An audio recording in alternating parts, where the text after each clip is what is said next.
పెహల్గాం ఉగ్రదాడి తర్వాత భారత్ పాకిస్తాన్ల మధ్య యుద్ధ మేఘాలు కమ్ముకుంటూ ఉన్నాయి. సరిహద్దు ప్రాంతాలలో ఉద్రిక్తకర పరిస్థితులు అయితే నెలకొన్నాయి. ఈ నేపథ్యంలోనే భారత్ కూడా ఈ ఉగ్రదాడిని సీరియస్గా తీసుకొని పాకిస్తాన్కి కొన్ని అంశాలలో షాకుల మీద షాకులు ఇస్తూ ఉంది. అందులో భాగంగానే సింధు నదీ జలాలను పాకిస్తాన్లో ప్రవహించకుండా అడ్డుకోవడంలో భారత్ ఇప్పుడు సక్సెస్ అయింది. దాంతోపాటుగా 48 గంటల్లో భారతదేశంలో ఉన్నటువంటి పాకిస్తానీలందరూ కూడా ఎట్టి పరిస్థితుల్లో భారతదేశాన్ని వదిలి పాక్కు వెళ్ళిపోవాల్సిందే అంటూ భారత ప్రభుత్వం ఆదేశాలు జారీ చేసింది.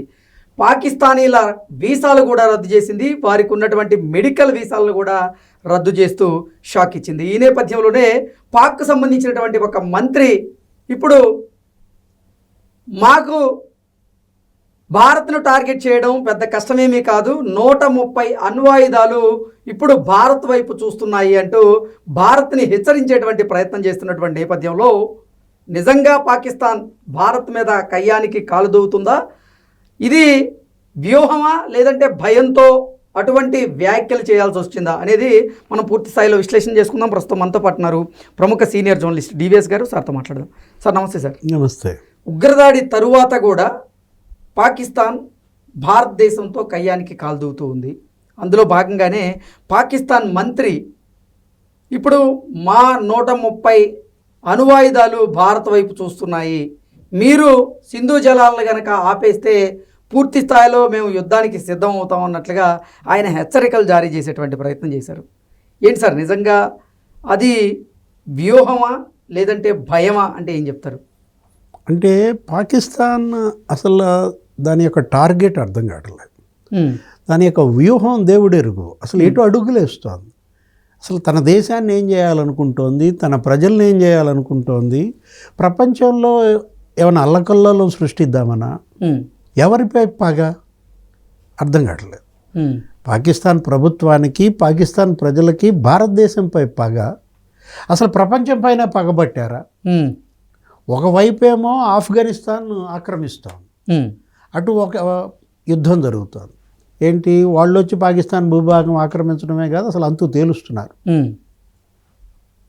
అంటే మీరు ఇవాళ మీ దేశాన్ని మీరు ఎందుకు ఇంత తగలబెట్టుకుంటున్నారు? మరోవైపు బలూచిస్తాన్ లిబరేషన్ ఆర్మీ ఏమో పాక్ సైన్యం మీద దాడులు చేస్తూ ఉన్నారు, వారు స్వతంత్రం కోసం పోరాటం చేస్తూ ఉన్నారు. అంటే పాక్కి షాక్ మీద షాక్ తగులుతూ ఉన్నప్పటికీ ఇప్పటికి కూడా మళ్ళీ భారతదేశాన్ని కవ్వించే ప్రయత్నం అయితే చేస్తూ ఉంది. అక్కడ ముందు ఆర్థికంగా బలపడటం, అక్కడ ప్రజల జీవన ప్రమాణాలు మెరుగుపరచడం, ఒక బాధ్యతాయుతమైన ప్రభుత్వంగా అసలు అక్కడ ప్రవర్తన ఉందా? ఇప్పుడు ఇమ్రాన్ ఖాన్ పతనం ధర్మిల, ఇప్పటి వరకు అక్కడ ఏం జరిగింది? నెక్స్ట్ ప్రజాస్వామ్య ప్రభుత్వ పునఃస్థాపన కానీ లేదు, మిలిటరీ ప్రభుత్వం. గతంలో అనేక మిలిటరీ ప్రభుత్వాలు మనం చూసాం, కానీ వాళ్ళు కూడా కొంతమంది చక్కటి ఆర్థిక పునాదులు వేశారు గతంలో. జియావుల్ హక్ కావచ్చు, అనేక మంది అనమాట మిలిటరీ వాళ్ళు. ఇప్పుడే కొత్త కాదు కదా పాకిస్తాన్కి అధ్యక్షులు కావటం. అంటే అసలు ఎటు అడుగులు పడుతోంది అందుకే అనమాట. వీళ్ళు అసలు ప్రపంచం మీదే పగబట్టినట్టుగా కనపడుతోంది. అసలు ఏం తేడా కనపడతలేదు. ఏది పాలకులకిను ఈ ఉగ్రవాదులకి మధ్య అదే భాష వాడుతున్నారు, మంత్రులు అదే భాష, ఉప ప్రధాని అదే భాష. అసలు ప్రతిపక్ష నాయకులు ఎవరు? బెనజీర్ భుట్టో కొడుకు బిలావర్ భుట్టో నిన్నేమంటాడు? సింధు జలాల్లో రక్తం బారుద్ది అంటాడు. ఆ పీపుల్స్ పార్టీ అద్భుత. అంటే ఇలాంటి మాటలు అంటే ఏమైనా మిమ్మల్ని గెలిపిస్తారనా, లేకపోతే మిలిటరీ ఏమైనా మీ మీద దయ చూసి మిమ్మల్ని ప్రధాని చేస్తారనా? ఇప్పుడు ఇవాళ ఈయనేమంటాడు? 130 క్షిపణులు రెడీగా ఉన్నాయి, గురిపెట్టి మరీ అంటున్నాడు ఈ మంత్రి హనీఫా. అదే అంటోంది లష్కరే తోయిబాకి వీళ్ళకి తేడా ఏంటో అర్థం కావట్లేదు. ఇప్పుడు మీరు 130 క్షిపణులు సిద్ధం అంటే వీళ్ళు 230 సిద్ధం అంటున్నారు. 5 నిమిషాలు చాలంటోంది భారత నౌకాదళం కానీ భారత ఆర్మీ కానీ తుడిచిపెట్టడానికి వాళ్ళకి 5 నిమిషాలు చాలంటోంది. చైనా ఒక స్టేట్మెంట్ ఒకటి ఇచ్చింది, ఉన్న చోట ఉండకుండా. ఏంటి, మేము పాకిస్తాన్కే మద్దతు. అసలు ఈ అంటే యుద్ధ మేఘాలు కమ్ముకుంటున్నటువంటి నేపథ్యంలో ఒకవేళ యుద్ధం అనివార్యం అయితే మేము పాకిస్తాన్కి మద్దతు ఇస్తామంటూ చైనా రావడం అంటే ఏంటి? అసలు దీని వెనుక అదృశ్య శక్తి చైనానా? మనకి అది కనపడుతుంది స్పష్టంగా. ఇవాళ ఈ స్టేట్మెంటు గత 4 రోజులుగా జరుగుతున్న పరిణామాలు, ఆ పహల్గామ్ ఉగ్రదాడి వెనుక చైనా ప్రోత్సాహం ఉందా? మనకు అదే కనపడుతుంది అనమాట. ఇవాళ అన్ని దేశాలు పాకిస్తాన్ని ఖండిస్తున్నాయి. ఈరోజు మళ్ళీ అమెరికా ఇంకొక స్టేట్మెంట్ ఇచ్చింది, భారత్కే మేము అండగా ఉంటామని. కరెక్ట్గా జేడీ వాన్స్ పర్యటన ఇక్కడ జరుగుతూ ఉన్నప్పుడు పహల్గామ్ ఉగ్రదాడి కేవలం పాకిస్తాన్ ఒక్కటే చేసింది కాదు, దాని వెనుక చైనా హస్తం ఉంది అనేది ఇవాళ చైనా ప్రకటన ద్వారా మరోసారి ధ్రువపడింది. ఎందుకంటే టారిఫ్ వార్, ఏది ట్రంప్ అమెరికా అధ్యక్షుడైన వెంటనే టారిఫ్ వార్ నడుస్తుంది. అవును, మన దేశం మీద కూడా పెంచారు, అన్ని దేశాల మీద పెంచారు. ఆయన ఏదో ఒకటి తీసుకున్నాడు పాలసీ, మీరు అమెరికా మీద ఎంత పన్ను వేస్తే అమెరికా మీ మీద అంత పన్ను వేస్తుంది అన్నాడు.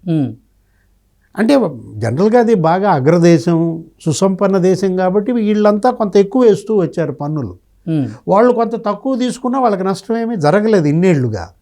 మరి ఎందుకు తీసుకున్నాడో ఆయన టారిఫ్ వార్ ఎత్తుకున్నాడు.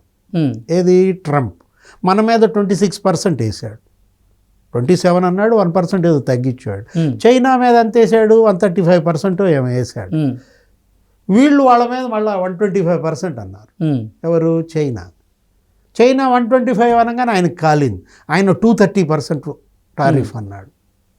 ఇలా వాళ్ళ మధ్య టారిఫ్ యుద్ధం జరుగుతూ ఉంటే అటు అమెరికాలో ఆర్థిక సంక్షోభం, అది డాలర్ విలువ పతనం అవుతోంది, ఈ బంగారం విలువేమో పెరిగిపోతోంది. ఇలాంటి పరిస్థితుల్లో చైనా పాకిస్తాన్ని ఇలా పురికొల్పటం అంటే అది కూడా ఇదే కారణం. ఏది? జేడీ వాన్స్ ఇక్కడ పర్యటనలో ఉన్నప్పుడు నిన్నటిదాకా మనకు రాలేదు అనుమానం చైనా మీద. ఇది పాకిస్తాన్ దుందుడుకు ఇదే అనుకున్నాం. అంటే చైనా అండ చూసుకునే పాకిస్తాన్ ఈ దాడికి పాల్పడింది, 28 మందిని బలి తీసుకుందనేది వాస్తవం. ఇప్పుడు చైనా పాకిస్తాన్ కలిసి ఇప్పుడు భారత్ మీద యుద్ధం ప్రకటిస్తున్నాయా? ఓకే, దానికి కూడా సిద్ధమే.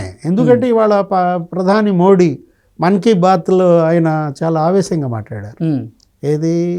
ఇవాళ రక్తం ఉడికిపోతుంది, భారతీయుల రక్తం అన్నాడు, మరిగిపోతుంది, భారత జాతి రగిలిపోతోంది. అంటే ఇవాళ ప్రతి ఒక్కళ్ళు కోరుకుంటున్నారు అసలు సర్జికల్ వార్స్ కాదు, అసలు డైరెక్ట్ వార్ కావాలంటున్నారు. ఎందుకంటే ఇదేంటి, మొగ్గలోనే తుంచాలి.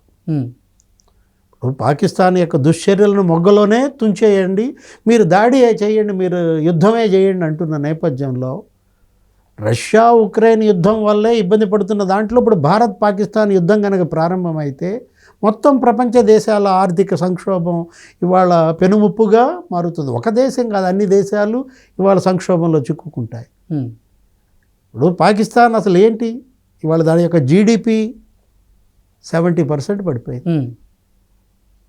వాళ్ళ రూపాయి విలువ ఏ స్థాయిలో ఉంది, విదేశ మారక ద్రవ్య నిల్వలు ఎంత అట్టడుక్కి పడిపోయాయి. అంటే ఇప్పటికే మీకు దగ్గర నిత్యావసర ధరలు పెరిగిపోయి జీవన ప్రమాణాలు పడిపోతే మీరు అక్కడ పేదరికాన్ని అడ్రస్ చేయకుండా, అక్కడ మీ రూపాయిని నిర్మించుకోకుండా భారతదేశం ఏదో పెరుగుతోంది, అమెరికాతో సత్సంబంధాలతో మరింత పెరిగే అవకాశం ఉంది.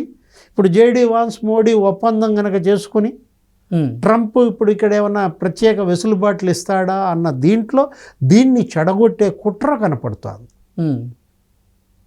భారత్ అమెరికా సత్సంబంధాలను విచ్ఛిన్నం చేసే కుట్రగా ఈ దాడిని చూడాలి. ఓకే, అందుకే ఇవాళ అమెరికా మరి భారతదేశానికి దన్నుగా నిలబడిన పరిస్థితుల్లో మరో యుద్ధమే కనుక అనివార్యమైతే ఇక అది 3వ ప్రపంచ యుద్ధమే. Okay, okay sir, thank you so much.